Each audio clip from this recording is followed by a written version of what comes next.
Cada persona que ha alcanzado el éxito dejó una huella, un camino marcado por decisiones, desafíos y momentos clave. En Huellas de Éxito descubrimos esas historias, exploramos las lecciones detrás de cada triunfo y encontramos la inspiración para dar nuestro siguiente paso. ¿Estás listo para dejar tu propia huella? Acompáñanos en este nuevo episodio y descubre cómo hacerlo.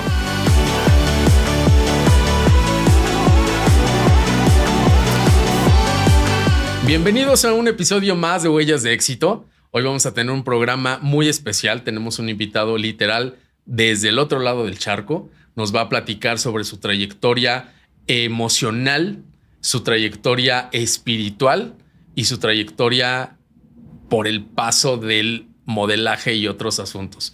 Pero bueno, sin más preámbulo, le damos la bienvenida a Gerard Ross. Bienvenido, Gerard. Muy buenas tardes a todos. Muchas gracias. Y vamos a empezar, como siempre digo, vamos a empezar por el principio, literal. Cuéntanos, Gerard, ¿quién eres? ¿Quién es Gerard? Siempre nos ponemos como adjetivos, ¿no? Soy fulanito de tal, mi apellido es tal, hago tal. Pero, ¿quién es Gerard Ross? Pues realmente Gerard Ross es el nombre que me han puesto, pero yo me definiría como un ser que viene a aprender a ser humano. Esa es mi definición y es parte de mi propósito de vida, ¿no? O sea, creo que todos somos seres espirituales que venimos aquí a una experiencia carnal con este espíritu a aprender en este mundo, en esta tierra. Y aprender de las, como dice, de las emociones, aprender de la materia, y ahí vengo como recordando quién soy. Digamos que entonces este cuerpo es tu nave. Sí, mi avatar, exactamente. ¿Cómo llegas a entender que este es tu propósito de vida? Pues lo llevo a entender pues a través de diferentes crisis existenciales. O sea, mi vida me ha marcado muchas crisis existenciales. Ya desde muy pequeño me cuestionaba cosas muy profundas, sobre todo por qué había nacido en la familia que había nacido, por qué estaba experimentando las cosas que estaba experimentando, lo que me estaba dando cuenta que, al menos yo, naciendo como un ser bastante sensible, pues nací en una familia con bastantes dificultades a nivel sistemático dentro de la familia, lo cual habían como muchos conflictos dentro de la familia entre mis padres y también conmigo. Entonces, en ese momento yo me pregunto ¿por qué he nacido en esta familia? ¿Por qué tengo una vida difícil? ¿Por qué otros viven mejor que yo? Porque entonces aquí empiezo como un diálogo de amor-odio con lo que me han enseñado a lo mejor la iglesia, que era Dios, ¿no? Yo pensaba que Dios por algún motivo me estaba castigando. Naces, dijiste, en dificultades. ¿Cuáles eran estas dificultades? ¿Económicas tal vez? No sé, adicciones. ¿Cuáles eran las dificultades a las que te enfrentabas? Pues bueno, diríamos que mi mamá me tiene como siendo muy, muy joven. Mi mamá era una persona que ha tenido pues también con sus dificultades y ella pues no tuvo la oportunidad como yo, pues tener la oportunidad de despertar en esta vida, ¿no? O al menos estar en el inicio de querer despertar y sanar. Mi madre pues nace de una madre también que trabaja en la prostitución. Entonces mi madre me tiene muy joven y ella pues sufre la adicción al alcoholismo. Entonces desde muy pequeño tengo una madre con problemas mentales y también problemas alcohólicos, lo cual a mí me lleva a esta cuestión, ¿no? Luego dentro de la familia, pues al ser mi madre muy joven, mi padre dejó embarazada a mi madre. Mi padre estaba casado, entonces nazco como un niño sin reconocer, sin los apellidos, un poco escondido. La familia de mi mamá pues no quería que yo naciese porque mi mamá era muy joven, porque mi padre estaba casado. Entonces ahí ya en el vientre de mi mamá se empiezan a gestar toda esta trama y todas estas dificultades y que me llevan a estas cuestiones siendo muy pequeño y cuestionándome cosas que mis amigos a lo mejor en ese momento no se cuestionaban. Claro, la figura paterna sin duda es muy importante, sobre todo en la infancia. ¿Cómo fue para ti vivir sin esta figura paterna? Bueno, te cuento que bueno, yo nazco sin los apellidos de mi padre. De momento andaba escondido hasta que bueno, nací en Barcelona, y a los 4 meses mi madre viene a Mallorca y yo vengo como un poquito escondido porque mi padre aún estaba casado. Entonces aquí mi padre se estaba intentando separar de la pareja que tenía, divorciar, y por otro lado intentaba como sostenernos. Yo estaba sin los apellidos de mi papá de momento y había todo ya este conflicto, ¿no? Entonces luego ya más tarde empezó a convivir con mi padre, pero siempre quedó como algo sistemático que no terminaba como de encajar con el reconocimiento, los apellidos, y luego ya mi padre me da los apellidos cuando yo entro ya al colegio, cuando entro ya, sobre todo que se llama en España preescolar, se llamaba en ese momento. Y ahí mi padre me da los apellidos, pero siempre quedó como una laguna de si soy su hijo, si no, mi padre con dudas,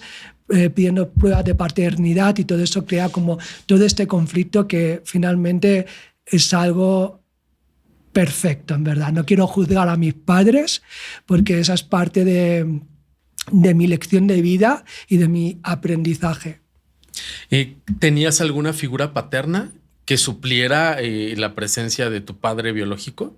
En este caso era mi papá, ¿sabes? Mi papá era la única figura paterna que tenía en ese momento.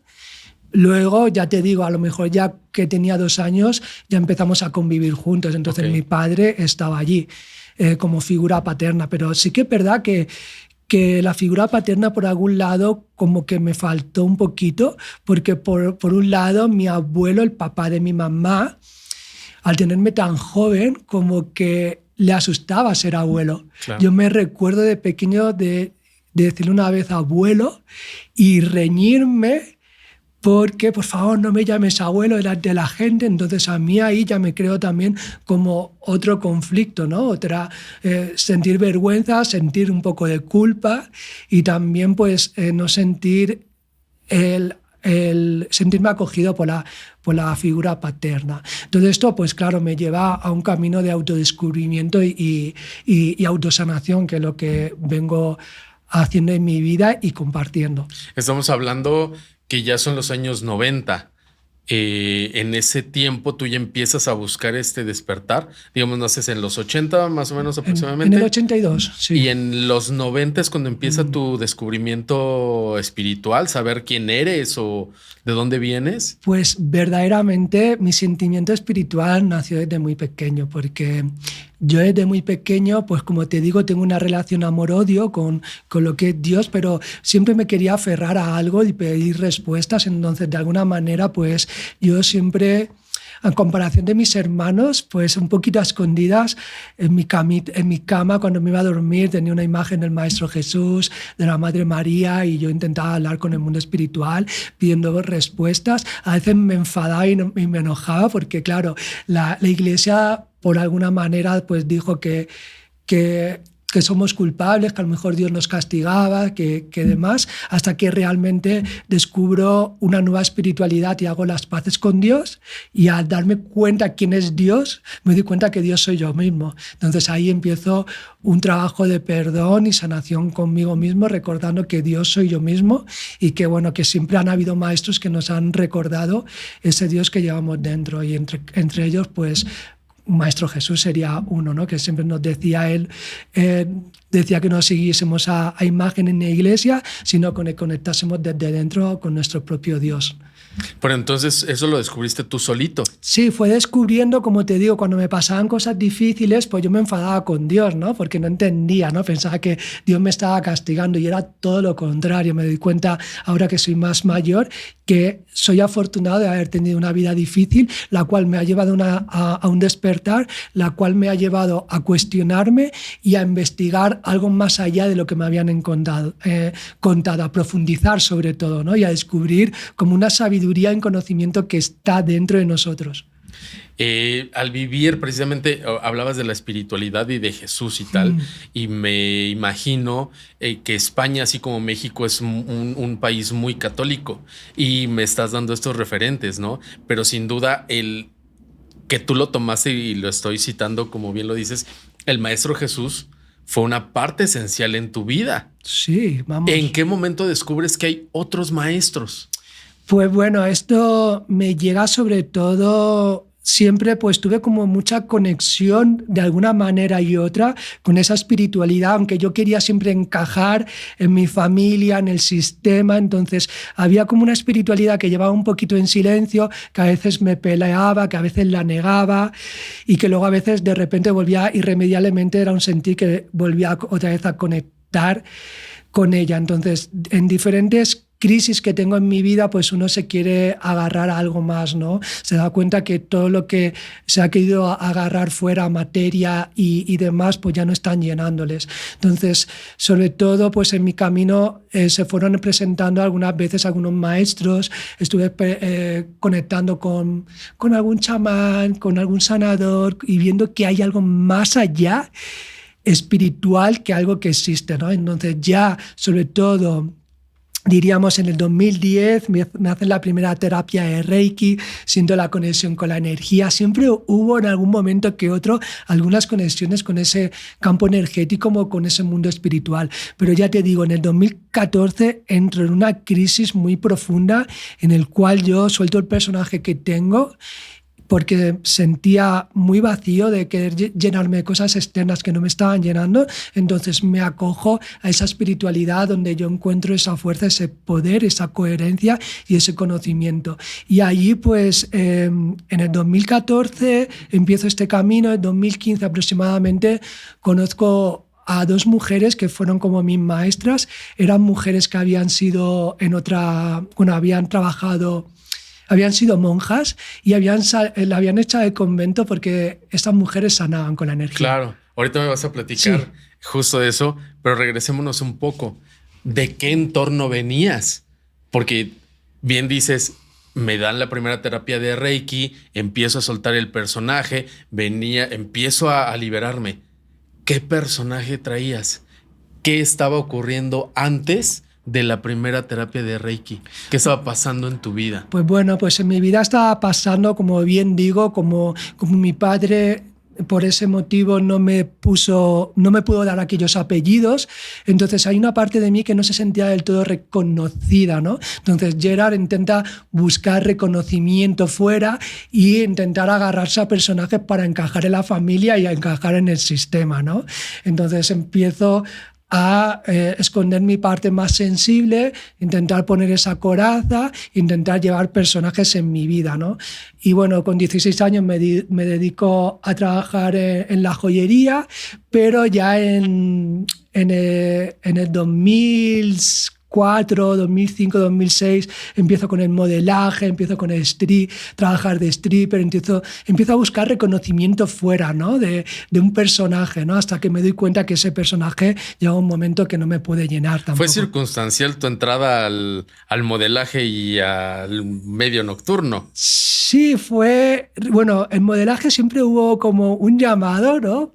Por eso yo creo que venía de la parte de reconocimiento. Siempre me gustó ser visto, ser reconocido, a lo mejor porque no era visto por mi papá, ¿no? Y por un lado quería ser visto de alguna manera, quería encajar, quería ser bonito, quería tener reconocimiento, ¿no? Entonces siempre el modelaje me llamó mucho la atención. Entonces en España llega un momento que llega una crisis muy grande y que las joyerías caen, ¿no? Y me di cuenta que había hecho trabajos de extra de modelaje y aquí se me abre una puerta a trabajar y a ahondar más en este mundo. Y este mundo me da como una apertura más grande también a la hora de sanar muchas cosas. Expresarme era una de mis conflictos, ¿no? Entonces empezó a trabajar de stripper sin querer, más por necesidad y justamente porque nazco en un entorno donde todos mis amigos son de gimnasio, son modelos, mi primo también trabaja ha sido Mr. Baleares y todos eran stripper, entonces por algún motivo nací en ese lugar, en ese momento y en ese espacio donde tengo que experimentar este personaje que me da luego la muerte al personaje y trascender y luego coger otro personaje, porque... ¿Qué encuentras en ese mundo? Porque es un mundo, sin duda, lo comentamos en algún momento, un medio muy turbio. Sí, bueno, encuentro muchas cosas, la verdad. A nivel de llenarme o a nivel espiritual encuentro otra cosa, y luego a nivel de más humano encuentro otra, ¿no? Entonces, ¿Había excesos? claro que había exceso. O sea, había mucha lujuria, éramos jóvenes, la sexualidad estaba como rebotando esa juventud, entonces había mucha lujuria, había pues esa diversión de conocer una chica, de conocer otra, de experimentar, de competir con mis amigos, Claro. a ver quién tiene más, a ver quién liga más, y todo eso, y bueno, era divertido en ese momento, la verdad. ¿Adicciones? Adicciones pues también hay en ese mundo. Yo gracias a Dios, no tomé mucho las adicciones porque tenía muy claro lo que yo quería. Entonces sí, dentro de ese mundo había gente pues tomaba drogas para aguantar, para demás, también pues para tener un cuerpo más...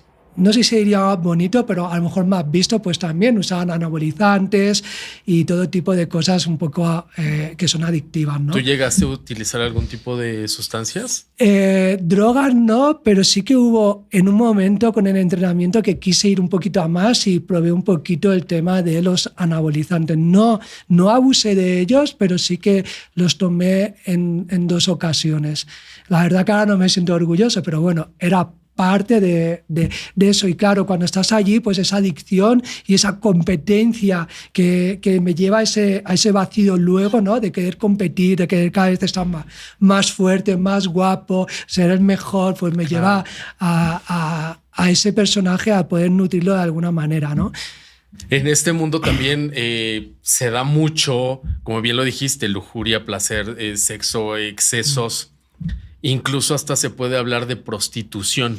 Sí, mira que este mundo yo no lo rocé, pero es muy, muy, muy fino.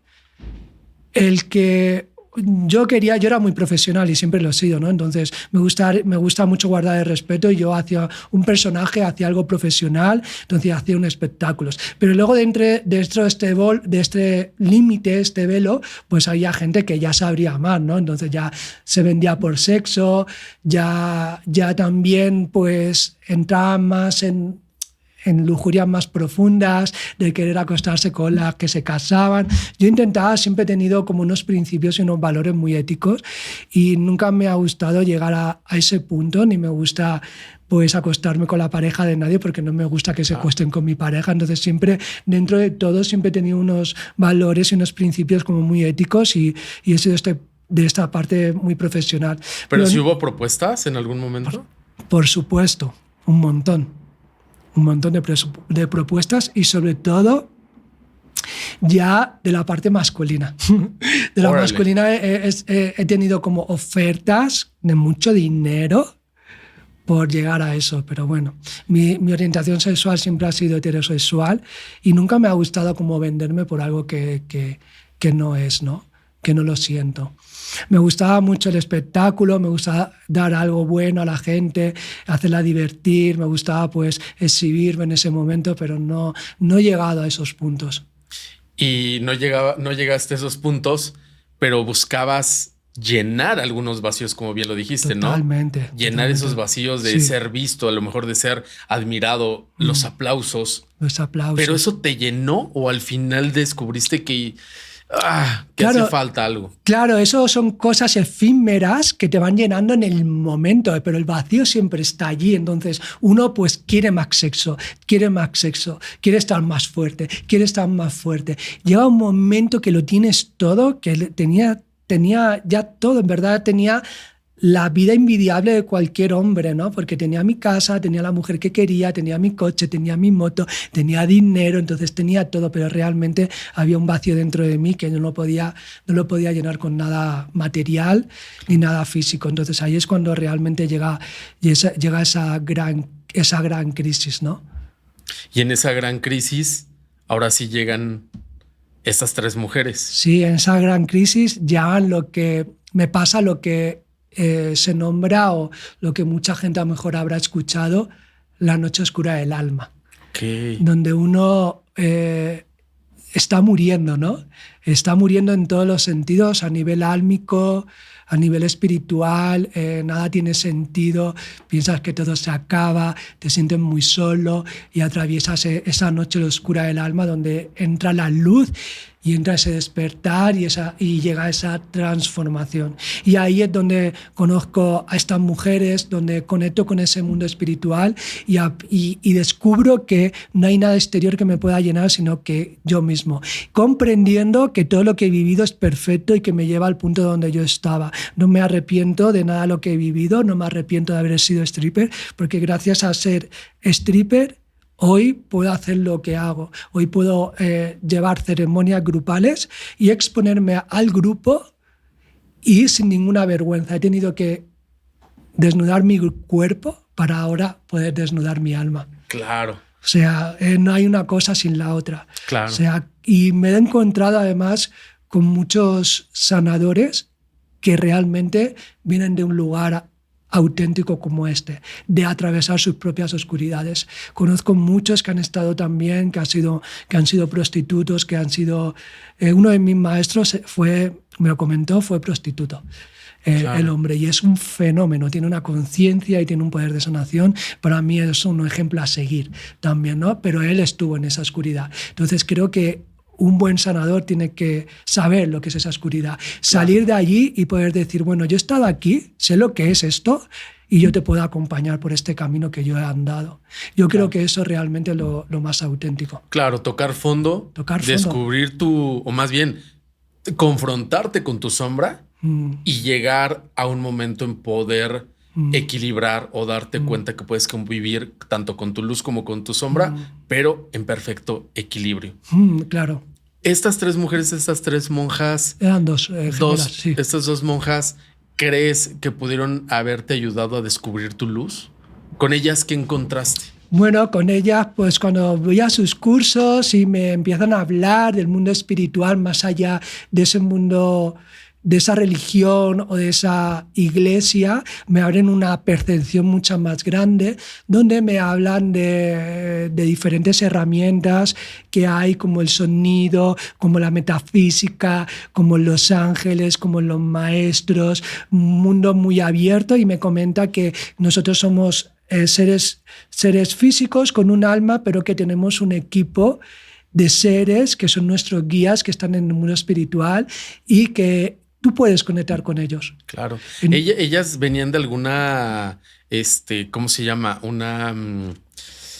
Del catolicismo, venían de alguna cofradía, de algún... No se me olvida el nombre, perdón. Sí, no sé exactamente, yo sé que estaban en Perú.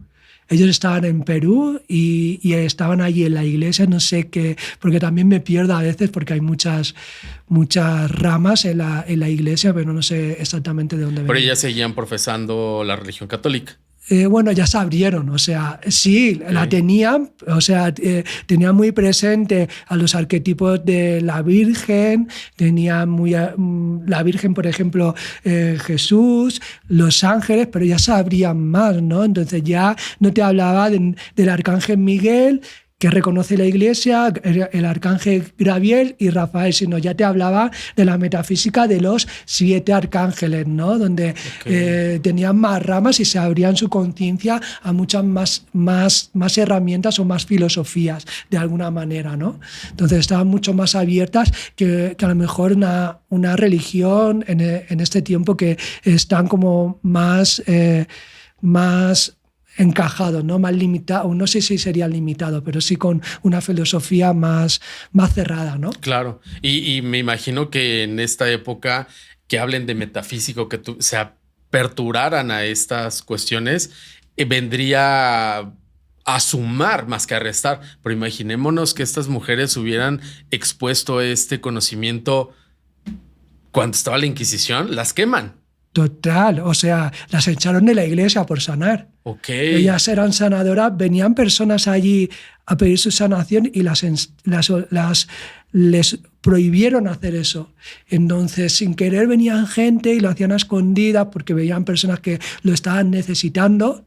Y fíjate que en la iglesia siempre ha habido algún sanador que otro, ¿eh? Claro. Pues ella por por algún motivo no querían que hiciesen eso.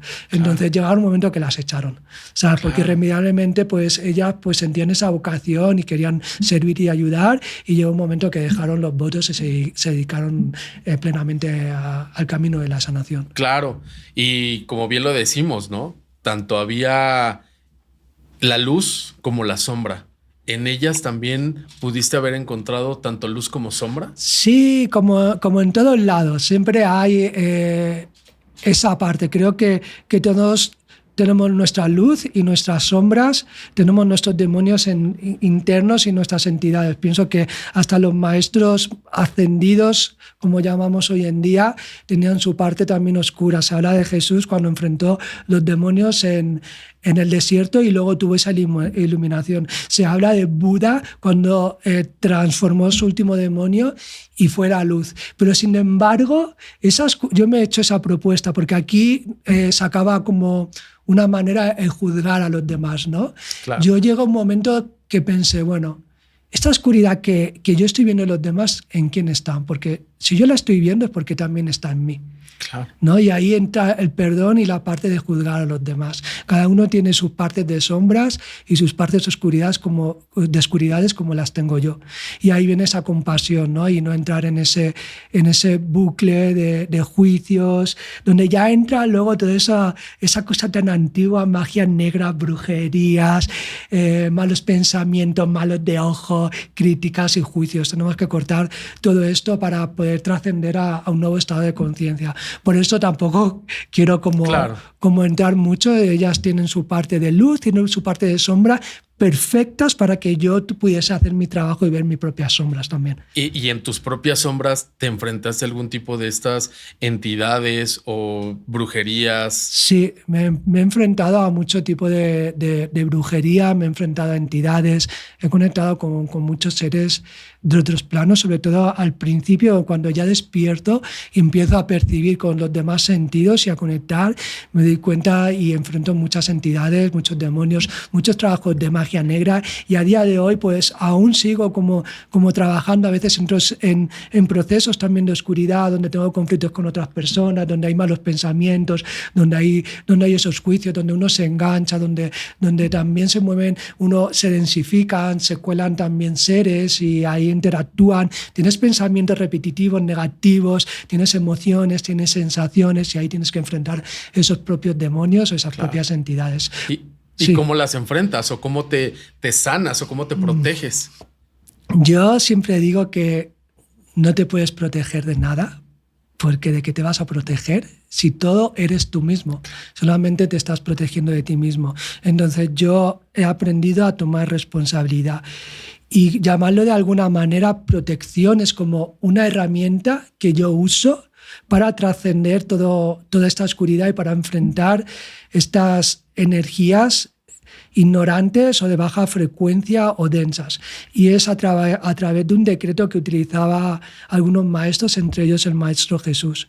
Y yo lo hago pues recordando quién soy, recordando que soy un hijo de la tierra, que tengo los 4 elementos en mí y que tengo la divina presencia de Dios en mí. Entonces, cuando me pasa esto, cuando me enfrento a alguna energía, entidad o espíritu, me repito que yo soy quien yo soy y que bajo la voluntad de Dios que yo soy, yo decreto transmutar, liberar y purificar, ascender y recalificar esta energía de baja frecuencia, bajo el poder de mi decreto y bajo la voluntad de Dios. Claro. Porque bien lo dijiste, ¿no? El yo soy. El yo soy. Que también lo decía Jesús, ¿no? Jesús. Yo soy el camino, la verdad de la vida. Y en muchas otras citas, sí. Yo soy. Yo soy. Él decía, se sanaba con la palabra, él siempre utilizaba el yo soy. Él no era el Dios a través suya. Entonces era un gran maestro de la metafísica, Jesús. Y todos somos dioses. Todos somos dioses. O sea, todos somos dioses, todos somos Dios. Dios. Todos somos Dios, todos somos partículas de ese Dios. ¿Cómo descubres que eres Dios? Que en ti viven esas partículas. Pues, ¿en qué momento tienes esa revelación? Pues he tenido muchas revelaciones y muchos recuerdos en ellos. Bueno, aparte, pues he experimentado muchas herramientas, he experimentado sonido, me gusta mucho el chamanismo, de hecho me dedico y para mí es un camino. Y un día, pues en ese proceso que te hablo del 2016-17, pues en mi vida pues se cruzan las plantas medicinales. Entonces, en una de las medicinas que tomé con ayahuasca, tomé también esta sustancia que se llama bufo alvarius, que le llaman la molécula de Dios, que es DMT, 5-DMT. Esta sustancia del bufo alvarius, pues al ser consumida, pues me hizo salir del cuerpo y tener una experiencia muy profunda. Cuando yo volví después de la experiencia, ya no fui el mismo. Dejé de comer carne, tuve una sensación y una apertura en todas mis sensaciones, percepciones, una conexión con la naturaleza increíble, una conexión con las plantas, con las piedras, con el mar, con los espíritus, y ahí recordé realmente de dónde vine. Esa molécula me llevó a conectar directamente con lo que es el Big Bang, donde la luz se defragmenta en partículas de luz, de ese Big Bang, de lo que es Dios, ese exhalar, porque es como toda una contracción, inspiro, expiro, y entonces ese boom, donde todas las partículas de luz se fragmentan, las mónadas, empiezan a crearse los planetas, las almas, y llego a este cuerpo físico y experimento todo lo que es el Big Bang y todo lo que es la creación, todo lo que es la luz, lo que es la oscuridad.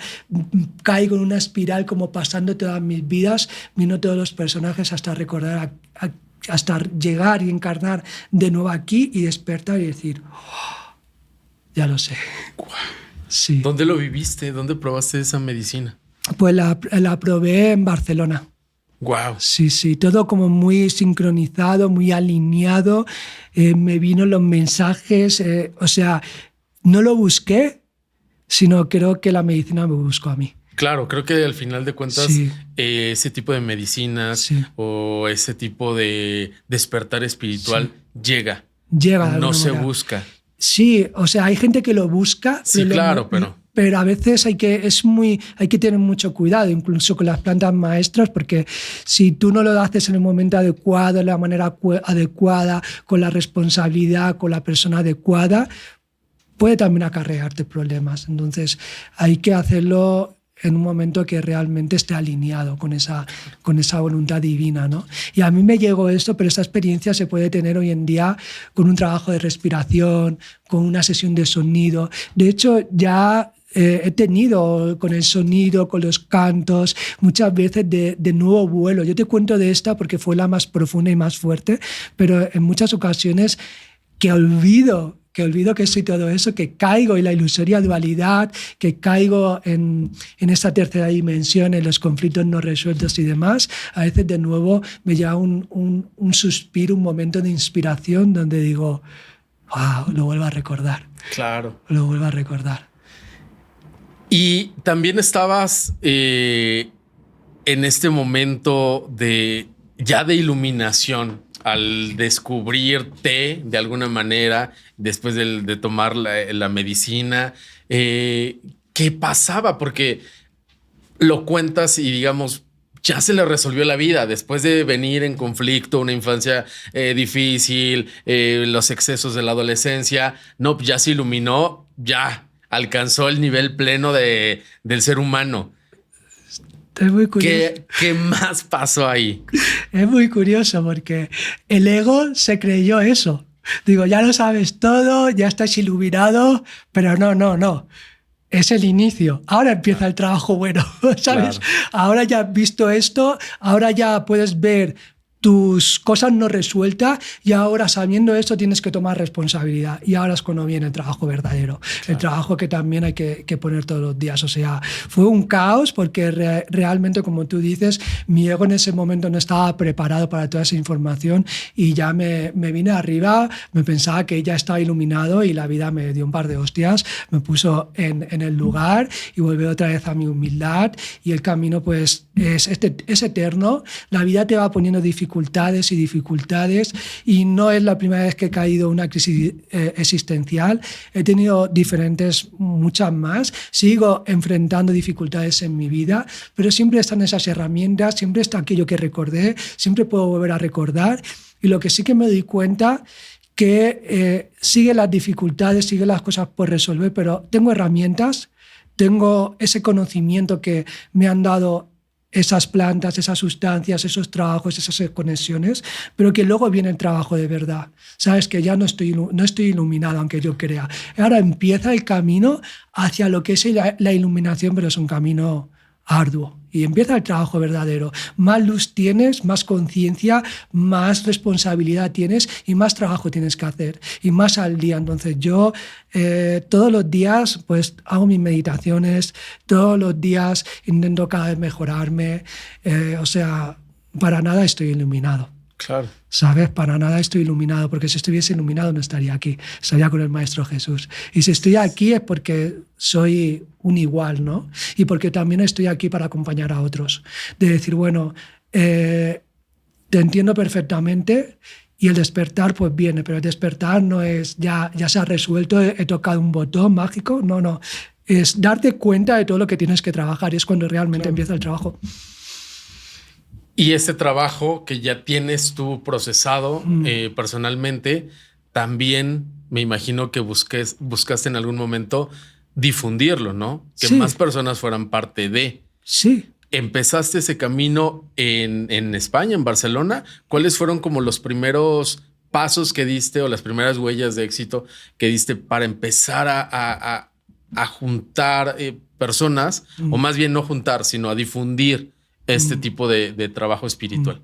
Sí, bueno, yo nací en Barcelona, pero con 4 meses estaba en Mallorca, entonces todo mi trabajo ha venido a ser en Mallorca. Tuve como este despertar en 2015, donde soltó el personaje, donde conozco estas maestras que eran monjas, donde ya empiezo un trabajo con ellas, que empiezo a trabajar en un proyecto que se llama Manos de Luz. Aquí empezamos a atender personas, pedimos la voluntad, empiezo a trabajar con ellos, tengo una pareja, pero de repente luego entro en otra crisis. Aquí ya tomé esta medicina, me dio venirme arriba en la vida, luego me llevó para abajo otra vez. Entonces luego entré en una crisis que estuve como 1 año y medio, donde yo suelto todo porque veo que tengo muchas más cosas que trabajar, y en ese proceso pierdo mi casa, pierdo todo mi personaje, me adentro en una soledad muy grande, transito esa noche oscura del alma, ese arquetipo del ermitaño, donde ya nada se sostiene, ni mis amistades se sostienen, donde tengo que regenerar un nuevo personaje para sostener esta nueva realidad que estoy viviendo, ¿no? Entonces, en esta pérdida y despojo de todo, me quedo con unos cuencos tibetanos. Entonces, los cuencos tibetanos fueron mi medicina, fueron mi herramienta. Entonces, durante 2 años estuve tocando cuencos tibetanos. Por la mañana me levantaba 2 horas tocando cuencos tibetanos y cantando, y por la noche 1. Hasta que yendo una vez a una terapia, a un terapeuta, me hice amigo del dueño de la sala, y un día le digo, pues yo estoy tocando los cuencos. Y el tipo me dijo, ¿y qué haces que no tocas los cuencos aquí? Y como que yo ya me estaba saboteando, no me veía preparado y demás, tenía como esas inseguridades. Pues nada, entro a mi terapia, salgo, y el hombre me había hecho un flyer. Había cogido una foto de mi Facebook y me había hecho un flyer. Me dice, tal día, a tal fecha, vamos a hacer este evento. Así que te quiero aquí.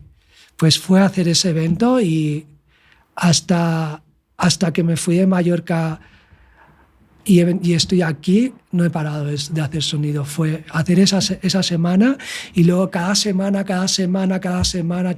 empezó a venir en primera sesión 6 personas, la segunda se llenó y empezó un círculo. Y ahí no pude parar de tocar estos cuencos, de dar esta medicina. Y ahí fue compartiendo pues mi experiencia con los demás, esa medicina que yo he aprendido, ese camino que yo he aprendido que no va en los libros.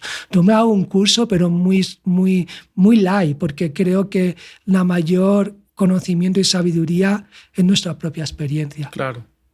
¿Qué encontraste en la sonoterapia?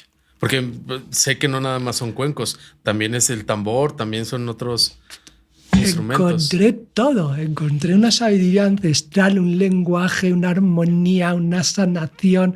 Encontré la melodía del universo, la música, no sé qué contarte, porque es poner un instrumento, cantar, entro en trance y es como que desaparezco y es como que el universo canta a través mía. Y me doy cuenta que a la gente le pasa lo mismo. Claro. Entran en trance, entran en un viaje muy profundo donde con las armonías, los sonidos, las vibraciones van hacia adentro a un viaje muy introspectivo donde el sonido, diferentes matices, te conecta con diferentes sensaciones que hay dentro de ti, recuerdos, conectando con traumas, porque el camino de la sanación no es un camino de luz, es un camino de enfrentarte a tus dolores, a tus heridas y a tus sombras. Entonces, el sonido, hay sonidos que te conectan con los traumas. Entonces, hay que ser muy valientes para adentrarse al camino de la sanación. Claro. Es más fácil tomarte una pastillita, anestesiarte y no sentir nada, pero eso llega luego a la enfermedad, claro. No va al origen. ¿No? Claro. ¿Y dónde aprendiste a cantar? ¿O también fue circunstancial? ¿Fue Mira, empírico? Hice un curso de sonoterapia en el cual había una parte que te hablaban un poco sobre los cantos armónicos. Pero bueno, siempre yo no he sido como muy teórico, entonces me contaban, pon la lengua aquí, haz esto, lo otro. Entonces lo intentaba y ponía mucho esfuerzo y no me salía. Ya cuando empezaba a hacer sanaciones con las manos o con mi energía, siempre había como una voz que quería expresarse, ¿no? Y le iba dando como espacio, ¿no? Entonces, en este proceso de sanación, donde estuve 1 año y medio tocando los cuencos todos los días, yo empecé a experimentar con el instrumento y con la voz, a practicar, ¿no? Y ahí empecé a encontrar la melodía entre las diferencias notas, por ejemplo, la A, la U, la I, en ese intermedio entra el armónico, ¿no? Y cuando entraba en ese armónico, pues yo entraba en ese trance, pues ahí empezaba a modular con mi boca, pero fue la práctica, ¿no? Es como que fui recordando. Yo creo que hay personas que vienen con eso dentro del alma, que no necesitan... Que saben pintar, no necesitan claro. Un curso. Hay gente que les va bien el curso, pero hay gente que vienen con eso dentro, con ¿no? Su don. Que con su don, yo no sé si es un don, si es algo que viene de otra vida o es algo que viene inscrito claro. Dentro de él, pero hay gente que pueden recordar esto, que tienen estabilidad. Y en mi caso fue entre la práctica y recordar esta sabiduría ancestral que creo que todos llevamos dentro. Todos, desde mi manera de ver, somos seres que vamos reencarnando para perfeccionar, que hemos pasado por muchas vidas y donde hemos guardado muchas memorias y creo que podemos recordar esto. De hecho, eso fue mi trabajo con las monjas que me contaban eso. Tienes un registro que se llama registro acásico, donde están todas tus memorias, claro. Donde tú puedes abrir y coger las memorias de si has sido chamán, si has sido sanador y recordar lo que tú hacías allí. Entonces yo en mis meditaciones pedía abrir este campo. Claro. Entonces creo que ahí se me dio. Y antes de que se me olvide, hablábamos también en algún momento, ahorita que dijiste los registros akáshicos, de Saint Germain y de los 4 elementos que habitan también sí. en cada uno. ¿Crees que también esto se pudo haber complementado para tú sacar este don que a lo mejor traías? Súper, claro. Ahora que lo hablas, el tema del maestro Saint Germain es algo como muy curioso, ¿no? Entonces, en mis meditaciones siempre iba conectando con diferentes arquetipos o diferentes maestros. Entre ellos, en mi infancia era muy presente el maestro Jesús y luego el maestro Saint Germain, que los dos son metafísicos y los dos utilizan el yo soy. No me digas cómo, no me digas por qué. Empecé a conectar mucho con el maestro Saint Germain en mis meditaciones, fue como un maestro con su sabiduría. Nunca me leí ningún libro de Saint Germain y sin embargo puedo hablar muchas cosas sobre Saint Germain y la gente me dice, ¿te has leído este libro? ¿Te has leído? Nunca me leí un libro de Saint Germain, no sé por qué las sé. Yo no sé si me las cuenta él, si las he recordado, pero a veces he tenido mucha conexión con este ser, ¿no? Con este espíritu, con este arquetipo, con esta energía. Claro. Sí, entonces, Maestro Saint Germain ha sido un ser que me ha marcado el camino. Yo venía en un camino de mucha oscuridad y él tiene una herramienta que es la llama violeta. Y la llama violeta ayuda a transmutar la energía, a transformar. Y siempre me llamó mucho la alquimia, ¿no? Y el maestro San Germán es un alquimista, como el maestro Jesús es otro alquimista, que creaba pan, que creaba... ¡Wow! Entonces son alquimistas y siempre me llamó mucho la alquimia también. Claro. ¿Nos regalarías un poquito de tu medicina, de esta sonoterapia? Por supuesto. Traía un tamborcito, así que... Sí, claro, porque es a veces muy importante. Dejamos de lado la medicina pues alternativa o ese tipo de medicina y nos empastillamos o nos tomamos el jarabe o tal para calmar algún tipo de dolor físico cuando, como bien lo estamos hablando, la sanación podría venir incluso de uno mismo, desde la parte interna. Entonces, sonoterapia también es una parte que ayuda a la sanación. Y pues bueno, vamos a escuchar un poquito a Gerard. Bueno, hago dos diferentes cantos, uno es más grave y otro más agudo. Los graves te conectan más con esas energías más densas que quieren ser limpiadas, con esos primeros chakras, y el agudo te lleva como más al cielo, ¿no? Como te conecta más y es como más penetrante, ¿sí? Okay. Y entre estas dos matices pues encuentro muchas armonías y muchos tonos. Claro. ¿Sí? Con permiso.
Muchas gracias. Gracias. Muchas gracias, Gerard. Creo que sí, sin duda, como lo hemos hablado, creo que ese es tu don, creo que ese es tu medicina y que es muy importante que así como compartiste con más personas los cuencos, también los tambores son, y tu voz sobre todo, este instrumento magnífico que nos dio la naturaleza, Dios, como queramos llamarle, es muy, muy interesante y muy enriquecedor y sanador. ¿Qué te han compartido las personas con quienes has entregado esta medicina? ¿Qué te han dicho que encuentran en ello? Pues la verdad que es lo que me ha dado mucha fuerza siempre, y más allá del tema económico me ha sentido muy realizado, y uno de mis propósitos es estar auténtico y dar algo que las personas puedan ayudarles. Entonces, en mis sesiones he podido experimentar sanaciones muy profundas de muchas personas, he podido experimentar muchos testimonios de gente que ha tenido despertares de conciencia, que he tenido sanaciones, dolores que se han ido, cosas que se han sanado, cosas que han sucedido, personas que han podido conectar con oscuridades, liberarlas, transmutar, transformaciones, y hasta gente que durante estas sesiones que te llevan a un trance, te llevan a dejar el cuerpo a un lado y navegar por los estados de la conciencia, donde personas me han contado que han podido conectar con seres que ya han trascendido, que les han dado mensajes, seres de otras dimensiones. O sea, pueden ser infinitas las cosas que pueden suceder a través del sonido. El sonido se ha usado muy antiguamente, es una medicina. Dicen que el sonido es una onda portadora de conciencia. Claro. Y los chamanes desde mucho tiempo, monjes tibetanos, han utilizado el sonido para viajar. Claro. Allá, ¿no? Donde el espíritu dejó, donde perdió, donde crearon un trauma, donde algo se puede sanar. Sí, entonces es tan grande que podría hablar horas claro, y horas, y no lo podría explicar. O sea, lo mejor es que las personas puedan experimentarlos y que ellas propias puedan tener su propia experiencia y su propia realidad. Sobre todo, lo mejor del sonido es que ya puedes creer, ya no puedes creer, da igual si crees o no, el sonido te va a atravesar. Lo vas a sentir porque has sentido las vibraciones. Claro. Lo has sentido, o sea, casi mejor que vengas y no creas en nada. Claro. Porque a veces las expectativas nos detienen, ¿no? Entonces, aquellas personas que dicen yo no creo en nada son las mejores, porque después de sentir la vibración dentro de su cuerpo y sentir algo, una energía que nunca habían sentido, pues ahí empieza su camino también. Claro. Y en este escepticismo, precisamente hablando y en esta búsqueda de tu camino, llegas a México. ¿A qué lugar llegaste de México buscando qué? Pues bueno, como he dicho, venía en un momento muy difícil, 2024, donde venía con una gran crisis. Entre ellas, mi mamá se fue al cielo y pasaron muchas cosas de repente, se me perdieron todos los proyectos, me quedé sin casa, mi coche se rompió, perdí todos mis cuencos tibetanos, me pasaron un montón de cosas. Digo, bueno, el universo me está poniendo ligero porque tengo que hacer un viaje, ¿no? Estaba muy apegado a mis instrumentos, no quería viajar sin mis instrumentos, y ahora puedo viajar con un instrumento y con mi voz. Entonces me recordé hace 8 años, cuando tuve esa crisis de la medicina del bufo alvario de sapito, y entonces el sapito y bufo alvario me llevó a una investigación profunda, la cual me conectó con un lugar súper mágico que es súper poco conocido por los mexicanos, y me parece... Sorprendentemente. Pues es el lugar más bonito que he visto en mi vida, es un paraíso. He podido caminar horas y horas en playa solo paraísos, y no me encontraba con nadie. He podido llorar, he podido sonar, he podido chillar, y ahí pues he encontrado, bueno, he estado se llama Punta Chueca, donde está la tribu y los Seri, los Concac, que son los guardianes de la medicina bufo alvarios. Entonces he tenido la suerte de poder vivir con los Seris, de poder escuchar los cantos tan mágicos que tienen, de poder conocer cómo dan la medicina, de poder hacer una búsqueda de visión en su pirámide sagrada, de poder estar en Isla Tiburón, que es un lugar súper mágico, donde todas las noches, cuando me iba a dormir al lado de mi tienda de campaña, miraba la isla y veía un montón de avistamientos ovnis, de un montón de luces. Algo pasó en esa isla, es todo un temazo que no lo puedo contar ahora mismo, pero también tuve sueños, conexiones con los ancestros de allí. Entonces, mira todo lo que me regaló esta medicina. Entonces ahí he aprendido a dar esta medicina, y el sapito me llevó a conocer el desierto de Sonora y poder llevar a sanar mi alma allí también, una parte al menos. Y luego pues venir aquí a México. Entonces es lo que me hizo cruzar este divino ser esta sustancia, y sobre todo cuando ya conocí los seris, esos cantos, ese lugar tan mágico, digo, ahí quiero ir. Y ahí es donde tenía que estar, y mi alma pues hizo un buen trabajo. El cacao también es una parte importante de tus experiencias. Súper, o sea, para mí el cacao es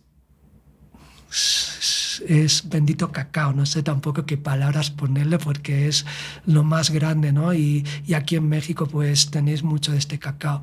El cacao es un alimento súper sagrado, para mí es el alimento que más me gusta. Yo tomo agua, zumo de frutas naturales y cacao. Por favor, dame cacao cuando quieras, porque el cacao es muy rico en muchos nutrientes y además tiene un espíritu que es el espíritu del cacao. Fíjate que los mayas tienen una profecía que dice que el cacao saldría de la selva para armonizar y equilibrar lo que el humano ha perdido en conexión con la madre naturaleza. Claro.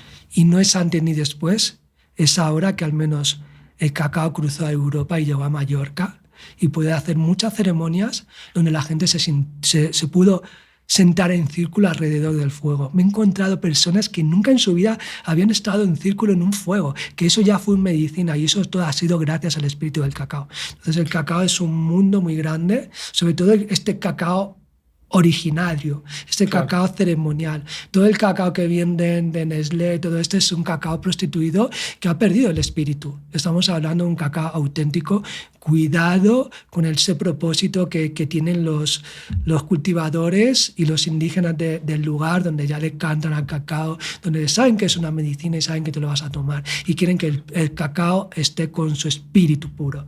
Más allá de ser un rico alimento, es también un espíritu del cacao, y es conectar con nuestro origen y nuestros ancestros, y más allá de todo, sobre todo en México. El cacao, las semillas, eran la moneda de cambio de los mayas. Sí, sí. Era súper sagrado, súper sagrado. O sea, es algo que debemos honrarlo, cuidarlo también y tomarlo con conciencia. Claro. Hablabas hace ratito de los círculos y todos estos como rituales o procesos o terapias, y ahora estás sin duda abriendo camino en otro tipo de terapia, en otro tipo de círculos. Yo no quiero decir mucho, quiero que tú lo comentes. Pues sí, el círculo de hombres es uno de los mayores retos en mi propósito de vida, en mi misión de vida. Me he dado cuenta de que es algo como muy favorable para los hombres en este momento.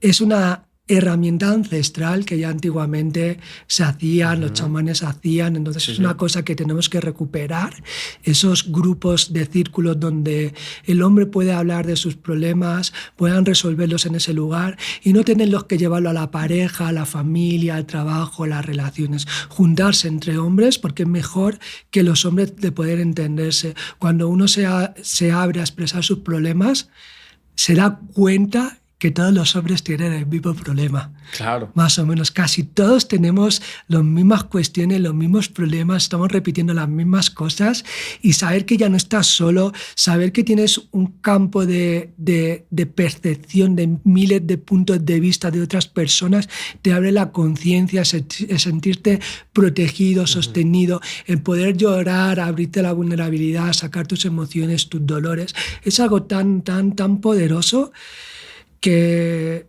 por eso, ¿no? Por eso no me rindo, porque no es fácil crear un círculo de hombres.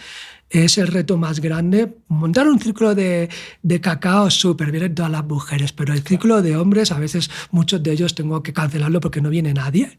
O a veces sí que de repente me cuesta, ¿no? Hasta que no tengo un grupo ya forjado de mucha gente, no arranca.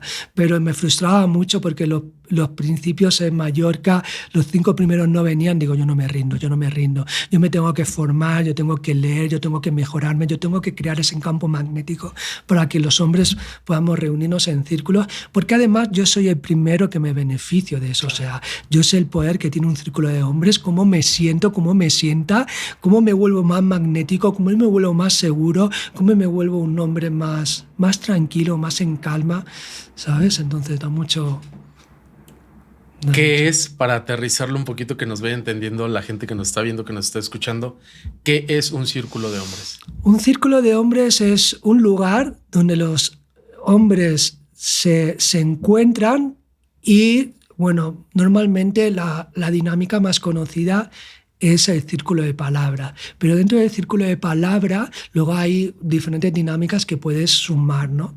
Pero diríamos que un hombre se sienta y hay varias reglas. La primera regla es que tiene que haber un bote de confidencialidad, porque todo lo que pasa allí dentro se tiene que quedar ahí dentro. Tiene que haber confidencialidad para que el hombre pueda abrirse, pueda llorar, pueda expresar, pueda compartir sus oscuridades más profundas, sus miedos más profundos, sus vergüenzas y puedan liberarlas allí, ¿no? Entonces, primero es eso. Luego hay un bastón de palabra para que también es muy bueno lo del bastón de palabra, porque aprendemos a poder dialogar, a poder escuchar, porque a veces no dejamos hablar a las personas, no sabemos escuchar, estamos interrumpiendo cada 2 por 3 y el cetro te da, bueno, ahora le toca hablar a esta persona y expresarse.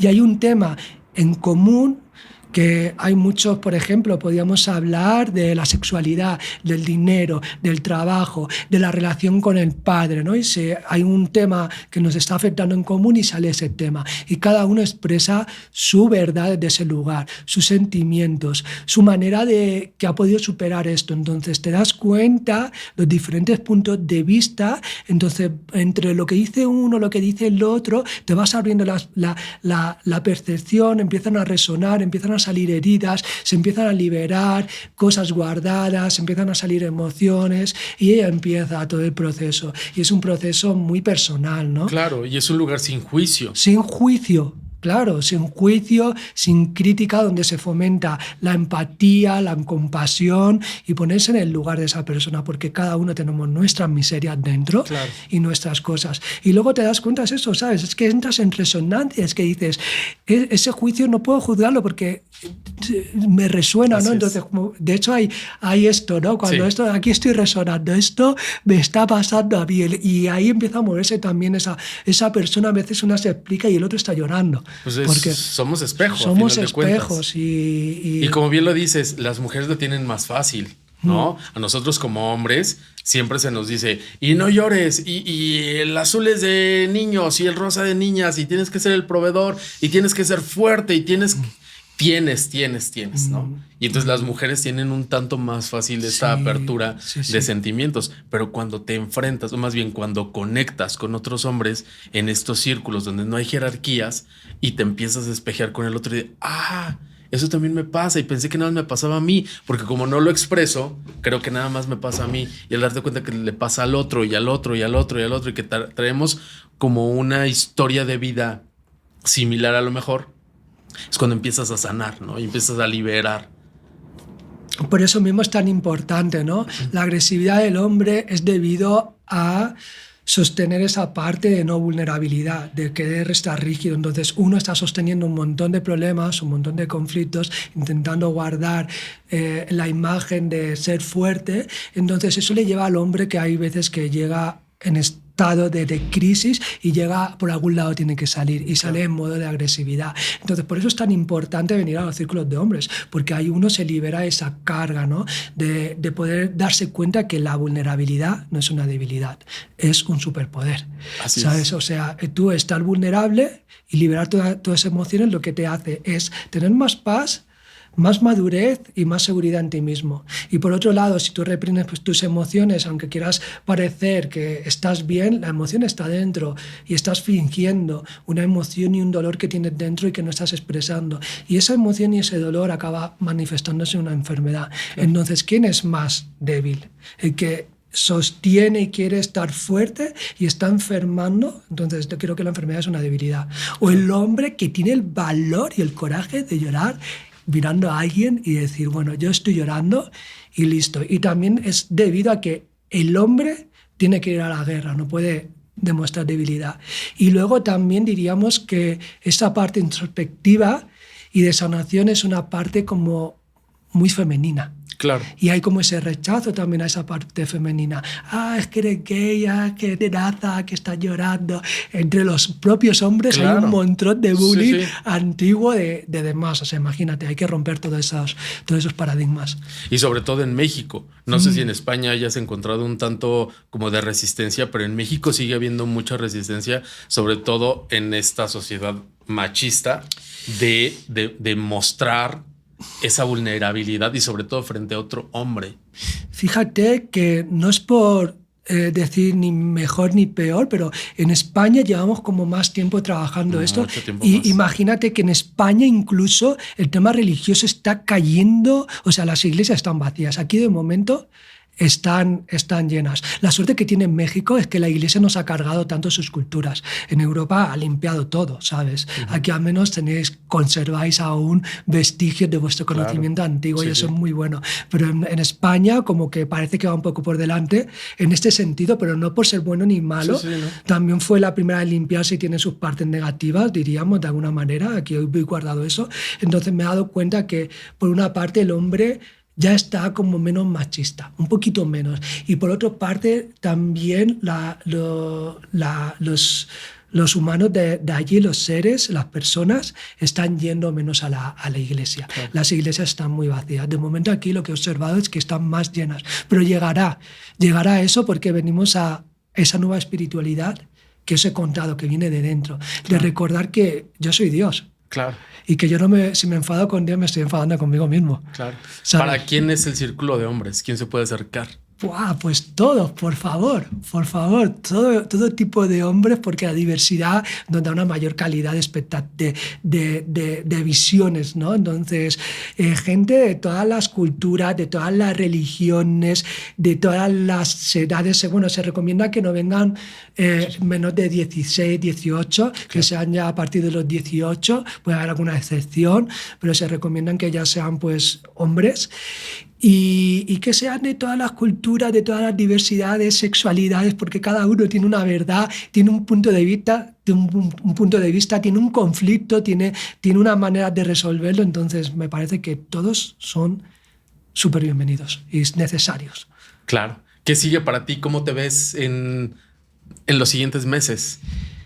Wow, yo me veo pues pudiendo sostener muchos círculos de hombres, al menos poder guiarlos, animarlos, poder hacer muchos círculos donde la gente pueda venir a hacer su trabajo, poder ser como liderar este propósito, liderar este estado de conciencia, esta nueva espiritualidad que te lleva a conectar con tu verdadera verdad de dentro, ¿no?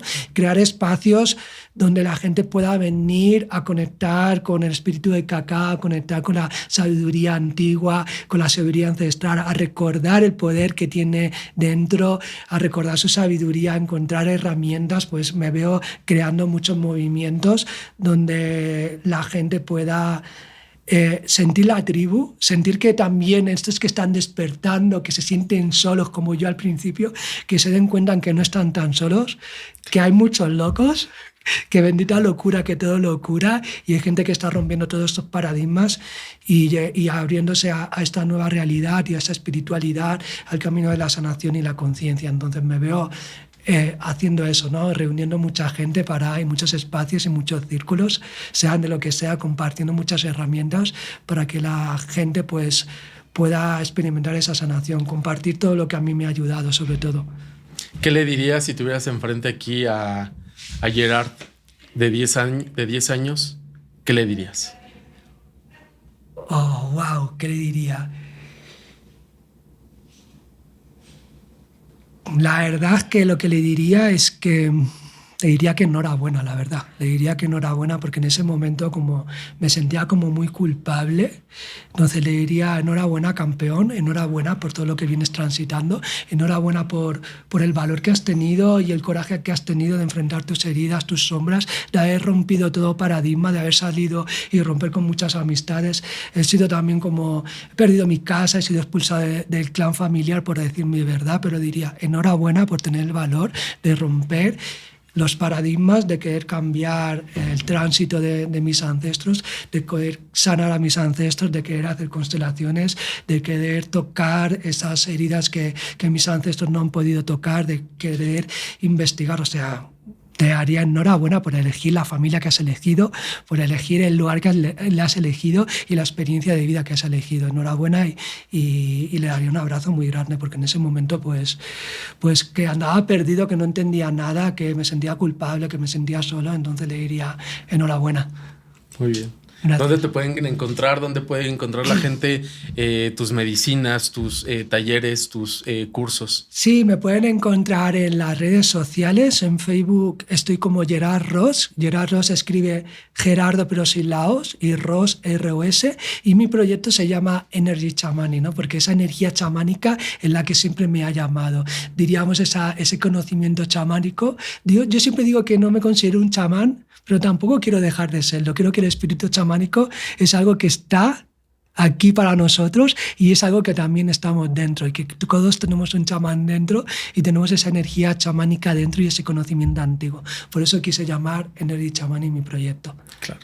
¿Algo más que quieras agregar, algo que se nos haya escapado? Yo creo que está todo dicho, que me siento muy feliz y muy agradecido de estar aquí, de tener esta oportunidad, que espero que esto sea una medicina para todo el mundo, que sigas expresando como lo estás haciendo, abriéndote y compartiendo tu verdad y que pueda llegar ese mensaje a las personas indicadas que están necesitando, que el Gran Espíritu fluya por ahí por las redes como a veces hacen, que todos se cruzan, así todo como se conecta. Que todo se conecta, así como nos hemos conectado, y que por favor que este mensaje le llegue a las personas adecuadas, que en el momento a lo mejor necesiten un bálsamo, necesiten una inspiración, necesiten una palabra, puedan encontrar aquí al menos una inspiración o una apertura de algo que les ayude a conectar con esa verdad que está dentro. Así que muchas gracias. Claro. No, hombre, gracias a ti. Gracias a ti, Gerard, por estar en Huellas de Éxito. Sin duda ha sido muy enriquecedor y muy importante que la gente también conozca que hay alternativas. No solamente a lo mejor una terapia psicológica que a lo mejor le tienen como renuencia o algún otro tipo de terapia o más acercado a la medicina tradicional, sino a la medicina con pastillas o ir con el médico convencional, sino ir a este tipo de talleres o eventos para poder sanar también el alma, que creo que es la base para estar bien físicamente. Sí. Entonces, sin duda ha sido una gozada. Agradezco mucho y nos estaremos viendo por ahí. Síganlo en sus redes. Acá les dejaremos los links y los nombres correctos tanto en Instagram, Facebook y demás redes sociales para que nos encontremos por ahí de repente en algún taller de cacao o incluso hasta en un círculo de hombres. Y bienvenidos todos los hombres a este tipo de círculos. Muchas gracias y nos vemos hasta otro episodio más de Huellas de Éxito. Chao.